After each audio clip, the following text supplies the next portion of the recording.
Write an email to Ram Living Abroad stating the contribution of Prithvi Narayan Shah in the unification of Nepal. Subject: Contribution of Prithvi Narayan Shah in the unification of Nepal. Dear Ram, I hope this email finds you well.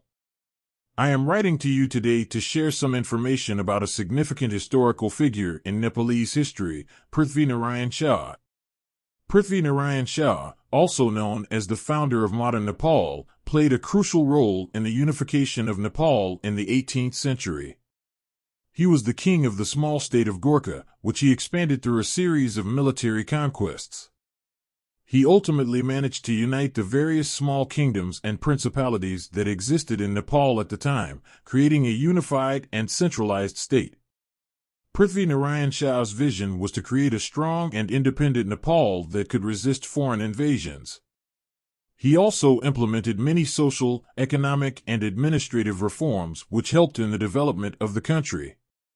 His contributions to Nepal's history and development are still highly regarded and celebrated today, and his legacy continues to be an important part of the country's identity. I hope this email was informative for you, and please let me know if you have any questions or would like more information on this topic. Best regards. Your name.